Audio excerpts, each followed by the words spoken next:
네, 강대상을 치웠습니다. 네, 왜 치웠냐면 지금 중등부가 수련회 하거든요. 저희도 수련회 하려고 치웠습니다. 네, 중등부 애들만 수련회 할 수 있나? 우리도 수련회 해야지 하는 마음으로 한번 변화를 줘봤는데요. 굉장히 제 몸이 다 노출돼가지고 지금 굉장히 힘듭니다. 네, 이럴 줄 알았으면 그냥 다시 갖다 놓고 할 걸 그랬는데 아무튼 지금 숨도 지금 굉장히 배에도 힘도 주고 있고요. 굉장히 쉽지 않은 설교 시간이 될 것 같은데 아무튼 은혜의 시간 됐으면 좋겠습니다. 네, 우리 신앙생활 하면서 여러 가지 힘든 경우들을 많이 만나는데요. 그 중에서 가장 신경 쓰이는 것 중에 하나가 뭐냐면 다른 사람과 비교하는 겁니다. 특별히 그 신앙적인 영역에 있어서 비교를 이렇게 하거나 비교를 당하는 경우들이 있죠. 뭐 대표적인 거는 이런 겁니다. 저 사람은 기도의 응답을 받았는데 나는 아직까지 기도 응답을 못 받았어. 그런데 알고 보니까 저 사람의 기도 제목이 나랑 기도 제목이랑 비슷해. 뭐 이런 거죠. 저 집 아이는 그렇고 우리 집 아이도 그런데 양쪽 다 그렇고 그런 아이들인데 저 집 아이는 갑자기 예수를 만나더니 변화되어서 새 사람이 되었는데 우리 집 아이는 아직까지도 사망의 그늘에서 헤매고 있는 뭐 이런 모습들을 보게 되면 자꾸 비교가 되죠. 신앙적인 영역 안에서도 이 비교라고 하는 것이 우리가 굉장히 신경 쓰이는 영역 중에 하나입니다. 그런데 이 신경 쓰이는 이유가 뭐냐면 그 속마음, 내가 지금 비교하고 있는 것 때문에 힘들어하는 그 속마음을 어디에다가 말을 못해서 그렇습니다. 누군가에게 말을 하면은 내 속에 있는 것이 들키잖아요. 그런데 우리는 교회에서 배웠거든요. 비교하지 말아라. 비교하면은 네 영혼이 병든다. 그리고 더 나아가서 그거는 믿음이 없는 거다. 뭐 이런 얘기들을 주워 들은 것들이 많이 있거든요. 그래서 그 들은 내용들 때문에 어디 가서 지금 굉장히 막 속이 타요. 그런데도 말은 못하죠. 그래서 더 힘들고 고민을 많이 하고 신경을 많이 쓰곤 합니다. 이게 비교라고 하는 것, 영적인 영역 안에서도 상당히 많이 일어나고 있다라고 하는 것을 알 수 있죠. 오늘 본문 우리가 마가복음 5장 21절에서 24절 그리고 35절부터 43절을 봤는데 21절부터 43절 사이에 이 전체적인 그 본문 안에는 두 가지의 사건이 기록이 되어 있습니다. 뭐 여러분들 웬만큼 교회를 출석하시고 신앙생활 하신 분들이라면 다 아실 텐데 하나는 야이로의 딸을 고쳐주신 사건, 죽어있는 야이로의 딸을 살려주신 그 사건과 그 가는 길에 12년간 혈루병을 앓았던 여인이 예수님의 옷자락을 잡고 고침받은 사건, 이 두 가지의 사건이 기록이 되어 있습니다. 내용은 너무 잘 알고 계시죠? 제가 뭐 다시 한번 말씀을 드려야 될 것 같습니다. 표정이 목사님 잘 모르겠습니다 하는 표정들이 되게 많으셔서 간단하게 말씀드릴게요. 처음에 야이로가 왔어요. 딸이 거의 죽게 돼서 예수님께 살려달라고 예수님께 간청하러 왔습니다. 예수님이 오셔서 내 딸에게 손을 얹어주셔서 하면 살아날 것 같습니다. 그러니 와서 고쳐주십시오라고 야이로가 간곡히 부탁을 하죠. 그래서 예수님이 야이로의 딸을 고치기 위해서 출발을 했는데 가는 길에 혈루병을 앓고 있었던 12년간 앓고 있었던 여인이 조심스럽게 예수님을 이렇게 다가와서 예수님의 옷자락에 손을 대고 고침을 받습니다. 예수님께서 그 여인에게 뭐라고 얘기하시냐면은 너의 믿음이 너를 구원하였다라고 말씀을 하시죠. 그런데 이 사건이 일어나고 난 다음에 어떻게 되냐면 그 회당장 야이로의 집에서 사람이 옵니다. 아이가 죽었다는 거예요. 아이가 죽었다는 소식을 듣게 되지만 그 예수님과 일행들은 그 야이로의 집으로 갑니다. 가니까 정말 죽었어요. 그런데 우리 예수님께서 뭐라고 말씀하시냐면 죽은 것이 아니라 잔다. 네, 그렇죠. 제가 설명을 해야 될 이유가 여기 있습니다. 대답이 바로바로 안 나오시는군요.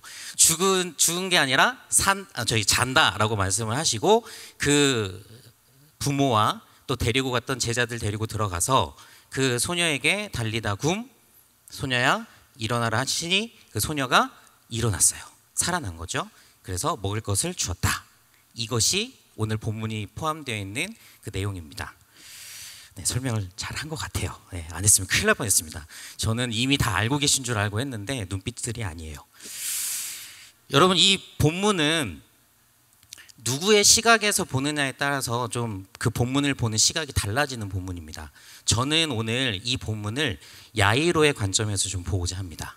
야이로라고 하는 이 회당장, 이 사람의 관점에서 이 본문을 한번 생각을 해보고 우리가 믿음으로 또 그 믿음으로 살아가는 삶에 대한 이야기들을 좀 나눠보고자 합니다. 여러분, 이 본문에 보면 야이로가 두 가지의 위기를 겪습니다. 두 가지의 위기를 겪는데 첫 번째 위기는 혈루병 여인이 등장했다는 것이 이 야이로에겐 첫 번째 위기입니다. 왜 혈루병 여인이 등장을 했는데 위기일까요? 짐작에 가시는 분들이 있겠지만 설명을 해보자면, 지금 야이로가 예수님께 와서 자기 딸이 죽게 되었으니까 살려달라고 얘기를 하죠. 그래서 예수님께서 그 야이로의 딸을 고치시기 위해서 이동을 시작하셨습니다. 그런데 그 이동하는 중에 갑자기 혈루병 여인이 예수님의 옷자락에 손을 댐과 동시에 거기에서 예수님이 멈춰서서 그 여인을 축복하시고 믿음이 좋다라고 얘기하시고 고쳐주시고 만져주시고 위로하시면서 어떻게 돼요? 시간이 지체됐어요. 여러분, 야이로가 지금 혈루병 여인이 고침을 받은 사건을 보고 할렐루야, 역시 우리 주님은 살아계셔, 이랬으면 좋았을 텐데 못돼 처먹은 저 같은 사람은 생각을 하기를, 제가 만약에 야이로였으면 상당히 불쾌했을 것 같습니다. 왜냐하면 분명히 지금 예수님과 일행들은 어디를 향해 가고 있는 거냐면 다 죽어가고 있는 내 딸을 향해서 가고 있는데, 그 내 딸은 지금 총각을 다투는 그런 상황 가운데 있는데 왜 이 여인의 그 질병 앞에 예수님이 멈춰서 그 여인을 고쳐주고 그 여인과 대화를 나누시고 칭찬하시고 어루만져 주시고 위로하시고 이렇게 시간을 지체하는가라고 생각을 하기 시작하면 굉장히 불쾌해질 수밖에 없는 거죠. 더 황당한 거는 그 여인이 지금 끼어들었다는 겁니다. 여러분, 누가 먼저 부탁했어요? 야이로가 먼저 부탁했습니다. 은혜가 지금 나한테서부터 먼저 시작이 되어야 되는데 중간에 혈루병 여인이 끼어들어온 거죠. 여러분, 이걸 전문 용어로 세 글자로 새치기라고 얘기합니다. 은혜에도 새치기가 일어난 거예요. 여러분, 생각해 보십시오. 내가 은행에 갔는데 번호표를 뽑아요. 내가 1번이고요. 뒤에 있는 어떤 분이 2번을 뽑았습니다. 그런데 갑자기 3번을 뽑으신 분이 자기가 먼저 하겠다고 은행 업무를 새치기를 해서 보면 여러분들 어떠한 마음이 드십니까? 당장이라도 저 머리 뒷덜미를 잡아서 끌어내리라.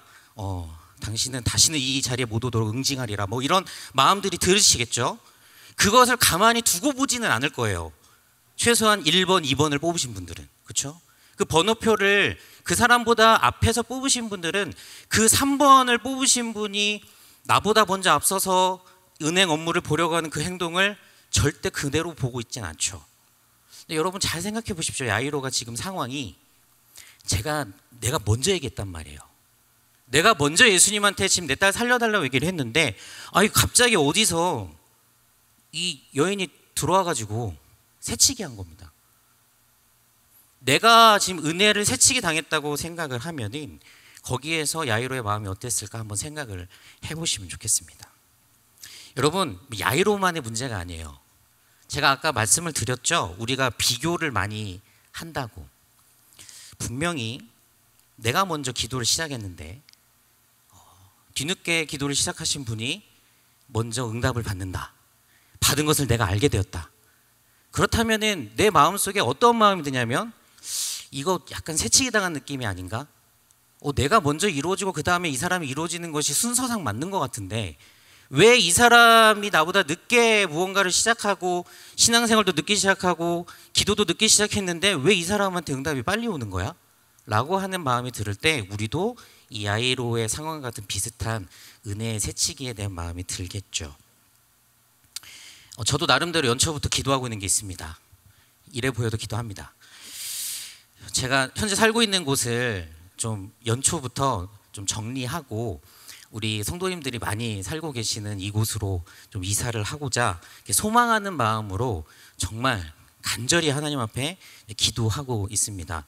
뭐 이런저런 이유를 붙여가면서 주님, 제가 교회 가까이 와야 더 하나님께 영광을 돌리고 성도들도 더 잘 섬기고 교회도 더 잘 섬기고, 하나님 저 그럴 수 있습니다. 자신 있습니다. 주님 팔리게 하여 주옵소서 하면서 지금 열심히 기도 연초부터 했습니다. 그런데 우리 하나님 미동도 없습니다. 세상에 한 명도 보러 온 사람이 없어요. 뭐 이 정도 됐으면 제 기도에는 뭐 눈 하나 깜짝 안 하신다는 얘기고, 저는 이런 것도 봤습니다. 하나님께서, 제가 주님 팔리게 해주십시오 그러니까 하나님께서 막 이렇게 혀를 내밀면서 메롱하는 뭐 이런 상상도 한번 해봤어요. 도저히 답이 안 오니까 뭔가 나를 지금 약 올리려고 하시나 뭐 이런 생각들도 좀 들었습니다. 근데 우리 저희 신방을 하다 보면요, 우리 성도님들 지금 요즘 뭐 이슈거든요. 뭐 집 팔리는 거, 그 다음에 뭐 땅 팔리는 거, 또 새로 집 들어가야 되는 거, 뭐 여러 가지 집 문제가 많이 있는데, 기도 제목을 내놓습니다. 목사님 우리 집 좀 팔리도록, 또 목사님 우리 집 좋은 집 좀 얻을 수 있도록 기도 좀 해주세요 목사님. 그러면 전심으로 함께 기도합니다. 근데 3일 뒤에 전화가 와요. 목사님 집 팔렸습니다. 목사님 좋은 집 얻었습니다. 저는 분명히 연초부터 우리 하나님께 기도했습니다. 하나님, 저도 집이 팔렸으면 좋겠고 저도 좋은 집 얻었으면 좋겠습니다. 그런데 그 공평하신 우리 하나님, 저희가 먼저 시작을 했거든요. 그런데 그 순서를 지키지 아니하신 우리 하나님을 저도 경험하고 있습니다. 여러분, 동일한 그런 기도 제목을 가지고 기도하는데 왜 나한테는 응답 안 하시고 왜 저 사람한테는 응답하는지, 분명히 내가 먼저 기도하고 내가 먼저 하나님 앞에 간구했건만 왜 늦게 시작한 다른 사람에게 그 은혜를 내가 새치기 당한다는 그 마음을 지울 수가 없는지. 여러분, 구약에 보면은 그런 인물도 또 있죠. 한나가 그랬습니다. 한나의 이야기 여러분들도 아시다시피 한나 정말 자녀를 위해서 열심히 기도했죠. 남편이 엘가나가 한나를 정말 사랑했습니다. 아껴주고 잘 대해주고. 그런데 아이가 안 생겨요. 아이가 생기지 않습니다. 그런데 엘가나에게 또 다른 부인이 있었습니다. 분인나라고. 근데 분인나는 뭐 막 스치면 생겨요. 조금만 스쳐도 막 아이가 막 갑자기 들어서고 막 순풍순풍 나아요. 나도 기도하고 있고 남편이 나도 사랑하고 나도 분명히 남편의 사랑하는 부인인데 저 여인은 계속 아이가 순풍순풍 태어나는데 나는 왜 한 명도 생기지 않을까? 여러분, 한나도 비슷한 생각을 하지 않았을까요? 은혜가 새치기 당하고 있다라고 하는 그런 느낌 말입니다. 야이로의 마음이 그랬습니다. 내 딸의 생명이 경각에 달려 있거든요. 지금 예수님이 이렇게 지체할 시간이 없어요. 예수님께서는 왜 멈춰서서 이렇게 시간을 보내고 있는 것인지, 도대체 갑자기 등장한 저 여인은 누구지? 왜 끼어들었지? 최소한 이거 은혜에도 뭐 상도덕 뭐 이런 게 있어야 되는 게 아닌가? 그래도 먼저 온 사람이 좀 먼저 은혜를 받고 나중에 온 사람은 좀 기다렸다가 뭐 순번을 지키는 거 뭐 이런 도리 정도는 지켜야 되는 거 아닌가? 뭐 예를 들어서 만약에 진짜 급해가지고 좀 은혜를 먼저 받아야겠다 한다면은 와가지고 나한테 내가 좀 예수님 옷자락을 좀 만져도 되겠습니까? 뭐 이런 정도 허락은 받고 나랑 좀 상의 좀 하고 그렇게 해서 은혜를 받아야지. 이거 갑자기 뭐 깜빡이도 안 켜고 확 들어와가지고 자기가 뭐 옷자락 탁 손 대가지고 은혜 받고 자기는 고침 받고 내 딸은 죽어가고.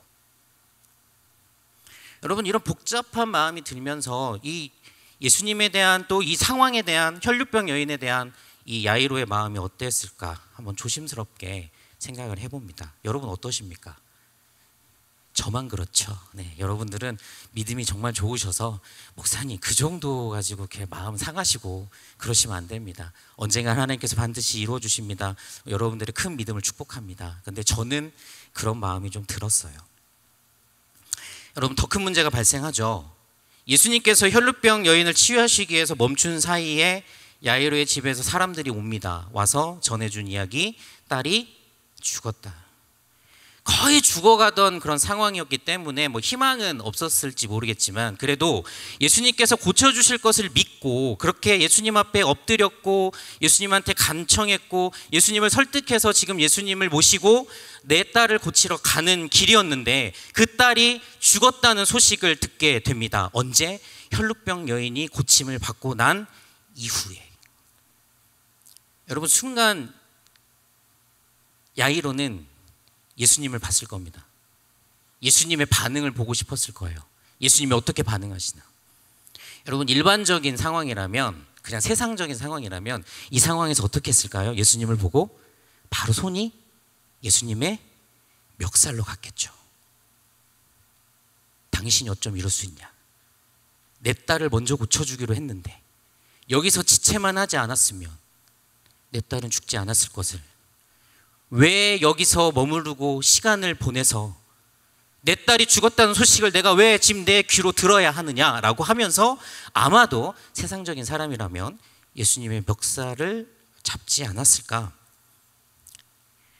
분명 내가 먼저 예수님한테 부탁했고 은혜를 내가 먼저 받아야 되는 게 맞는 것 같고, 이 여자는 중간에 새치기에서 들어온 거고, 예수님은 그것 때문에 시간을 지체하셨고, 그 와중에 내 딸은 못 버티고 죽은 거죠.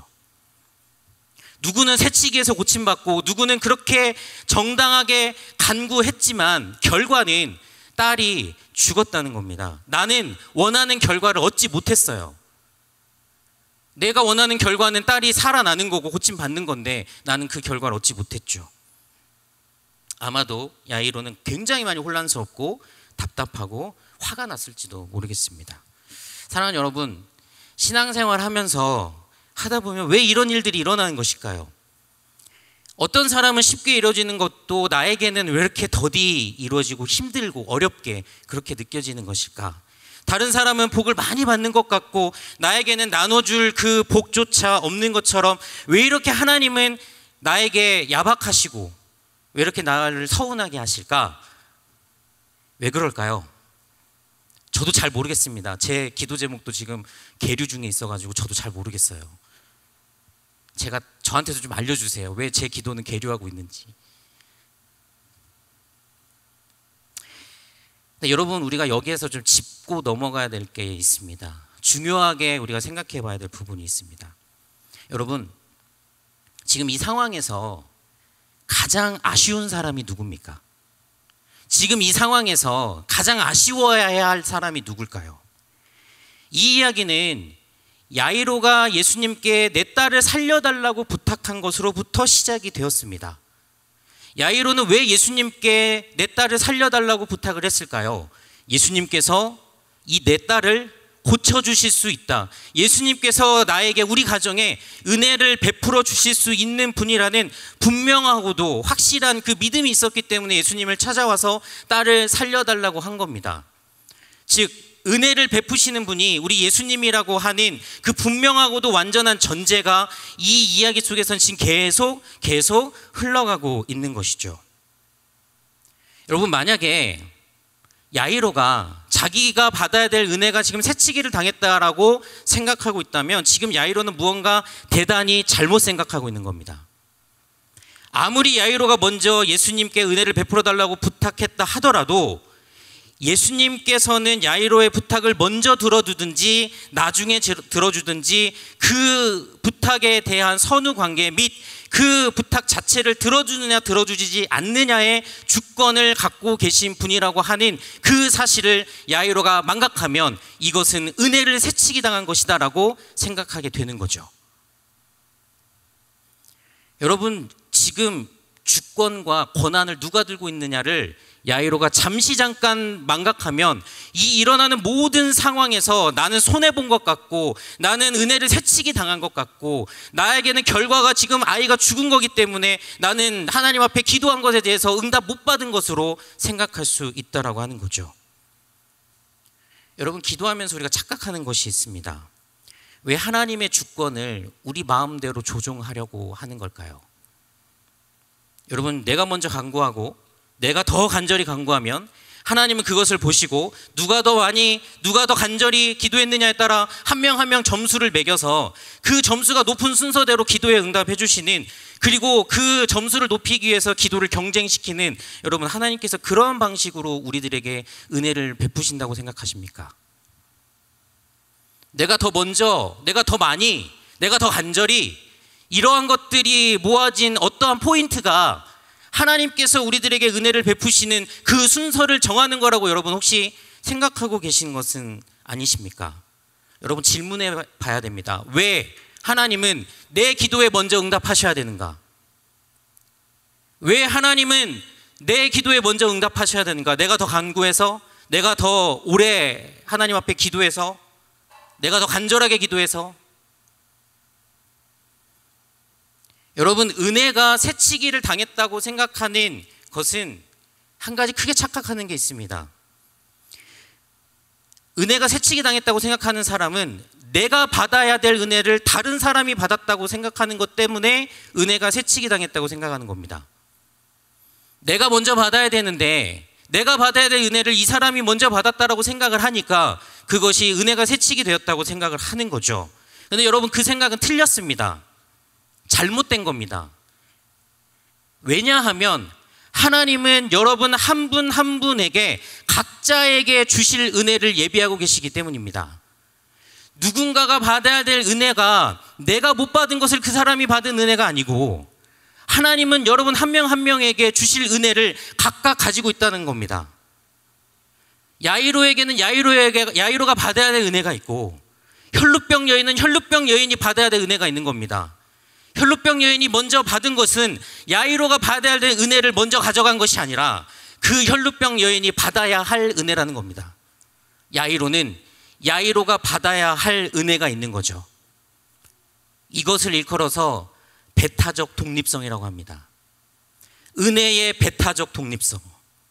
은혜는 각자가 받는 것이지, 저 사람이 받아야 될 은혜를 내가 강탈하거나 내가 받아야 될 은혜를 저 사람이 강탈해가는 그런 차원의 문제가 아니라고 하는 겁니다.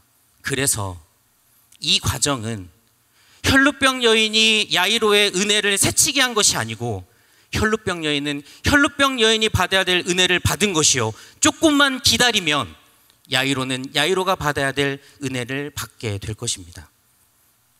시간과 타이밍이요, 그것마저도 여러분 하나님의 주권 아래 있다는 것을 인정하십니까?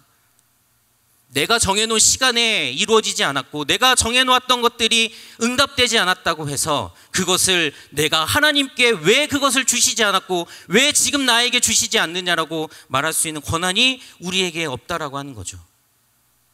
여러분, 36절에 보면은 아이가 죽었다는 소식을 전해들은 야이로를 향해서 예수님께서 이렇게 말씀을 하십니다. 예수님께서 그 하는 말을 곁에서 들으시고 해당장에게 이르시되 두려워하지 말고 믿기만 하라. 아이가 살아난 게 아니에요. 죽었다는 소식을 듣고 예수님께서 야이로에게 해주신 말씀이 두려워하지 말고 믿기만 하라. 여러분, 네 아이가 살아날 거야 라고 말해주시면 얼마나 감사해요. 그런데 예수님께서 하신 말씀은 두려워하지 말아라, 믿기만 하라. 이 말은 지금은 그것이 이루어지지 않았지만 나를 믿고 따라오면 네가 원하는 너의 은혜를 받게 해주마. 이것이 하나님께서 예수님을 통하여서 지금 야이로에게 해주고 계시는 말씀인 겁니다. 두려워하지 말아라, 믿음을 잘 유지하라고 지금 당부하시는 거죠. 흔들리지 말고, 비교하지 말고, 하나님의 주권을 넘어가지 말고 너에게 주실 그 은혜의 배타적인 독립성을 주목해서 그 믿음을 굳건하게 잘 지켜가라는 것이 예수님께서 하신 말씀의 의미입니다. 사랑하는 여러분, 은혜를 베푸시는 주체가 우리 하나님임을 다시 한번 확실하게 고백하시기를 예수님의 이름으로 축원합니다.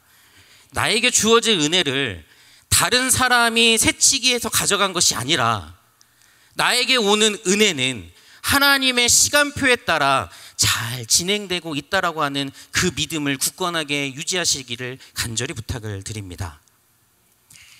마지막으로 넘어가야 될 산이 하나 더 있습니다. 뭐냐면 이제 딸이 살아나야죠. 뭐 여기까지는 알겠습니다. 예수님께서 말씀하신 것까지 알았고 그 믿음이, 은혜가 나에게 배타적으로 주어져 있다는 것까지 알았습니다. 그런데 결과적으로 마지막으로 넘어야 될 산이 있습니다. 딸이 살아나야 되겠죠. 우리는 결과를 알고 있습니다. 야이로의 집에 도착했을 때 예수님께서 죽은 것이 아니라 자는 거다라고 말씀하시고 그 자고 있는 야이로의 딸을 예수님께서 깨워서 살려주시죠. 여러분, 여기서 중요한 포인트 하나가 있습니다. 왜 우리 예수님께서는 아이가 죽은 뒤에 그 다음에 그 아이를 살렸을까요? 분명히 야이로가 예수님께 처음 왔었을 때는 아이가 죽은 게 아니었습니다. 거의 죽게 되었다라고 얘기를 했습니다.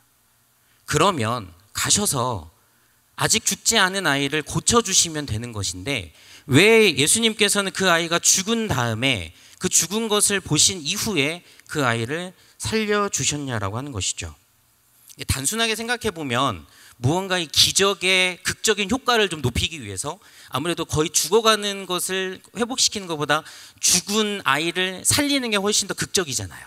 이 극적 효과를 위해서 예수님께서 그렇게 하셨다라고 말할 수도 있겠지만 우리는 여기에서 중요한 것을 하나 알게 됩니다. 바로 죽음을 바라보시는 예수님의 관점입니다. 죽음을 바라보시는 예수님의 관점. 여러분 말씀에 죽은 것이 아니라 잔다라고 말씀을 하시죠. 예수님의 시각 안에서는 죽는 것과 자는 것에 큰 구분선이 없다라고 하는 겁니다. 여러분 이 말씀을 가장 잘 이해하는 존재들이 있습니다. 지금 저기 삼성에 수련회 가 있는 아이들이거든요. 이 아이들은 죽는 것과 자는 것에 대한 이 예수님의 말씀을 아주 몸으로 느끼는 아이들입니다. 아무리 아침에 깨워도 아무리 때려도 죽은 듯이 잡니다.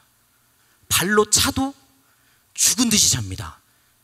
죽은 겁니다. 자는 게 아닙니다. 죽은 겁니다. 이 아이들은 그냥 몸으로 느낍니다. 몸으로 체험하고 이 아이들이 하나님의 말씀대로 사는 아이들이에요. 죽은 것과 자는 것을 구분하지 않고 죽은 듯이 자는 아이들. 이 아이들 아주 하나님의 말씀을 잘 실천하는 아이들이죠. 지금 열심히 수련회 하면서 자고 있을 텐데 죽은 겁니다. 이제 최중근 목사님께서 열심히 해서 이제 애들 다 살려내고 부활시키고 그렇게 할 겁니다. 여러분 죽음에 있던 아이가 살아났습니다. 깨어난 것이죠. 깨어났으니 부활입니다.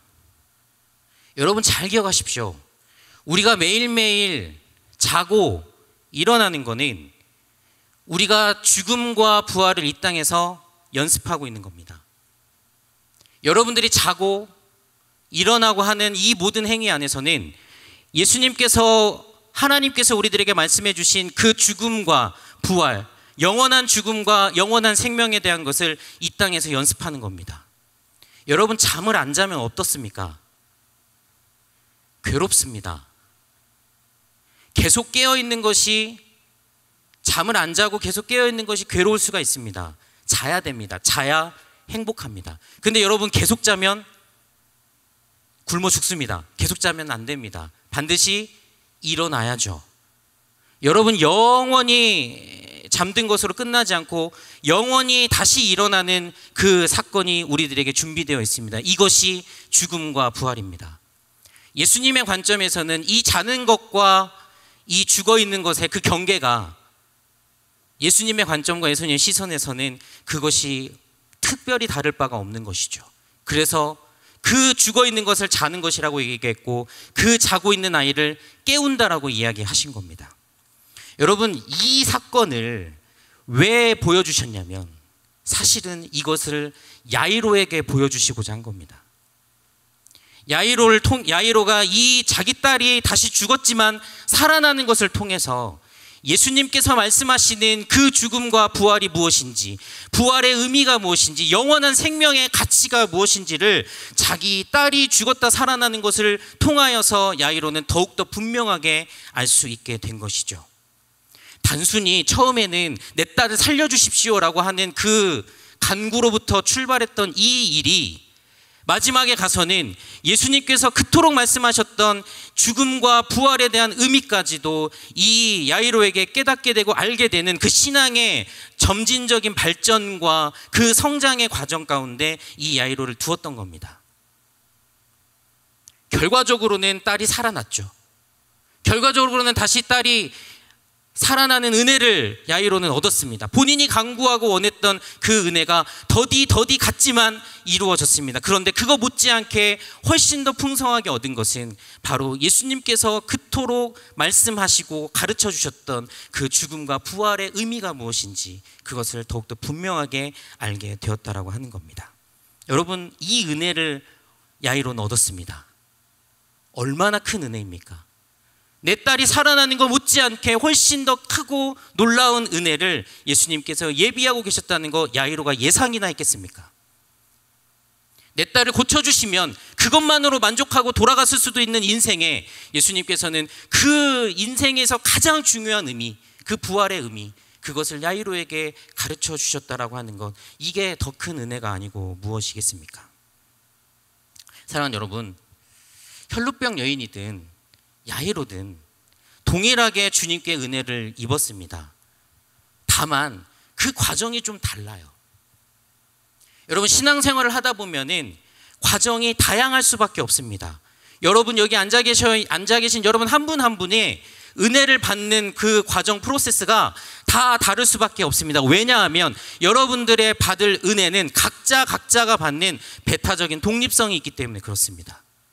나와 이 사람이 받아야 될 은혜가, 하나님께서 예배하신 은혜가 다르기에 그 사람이 걸어가는 그 걸음이 다른 겁니다. 이거를 깨달으니 저도 제 기도 제목에 답이 됐습니다. 안 들어주시는 이유가 있겠지. 안 들어주시는 이유가 있겠지. 하나님께서 나에게 주신 은혜가 다른 과정을 통해서 이루어질 것이기 때문에 이것에 대한 부분들을 내가 인식하고 있다면 여러분, 우리는 하나님을 향한 믿음을 결단코 포기하지 않게 될 것입니다. 제가 좋아하는 찬양 중에 믿음과 삶이라고 하는 찬양이 있습니다. 저희 이제 말씀 끝나면 부를 텐데요. 제가 이 찬양 처음 접했을 때 제 가슴에 와서 박힌 이 가사에 단어가 하나 있습니다. 그 단어가 뭐냐면 처음에 이렇게 시작을 합니다. 믿음과 삶을 살아내는 실력이라고 하면서 찬양이 시작합니다. 여러분, 이 실력이라고 하는 단어가요, 신앙생활에 적용할 때 굉장히 낯선 표현입니다. 저는 신앙생활을 하면서 이 표현을, 이 찬양을 통해서 처음 느꼈습니다. 처음에는 이 단어가 굉장히 어색하게 낯설게 느껴졌는데 계속 찬양을 부르고 제가 목회하고 신앙생활을 해나가면서 계속적으로 느껴지고 있는 그 부분에서 이 표현이 맞다라고 결론을 내렸습니다. 여러분, 신앙생활도 실력입니다.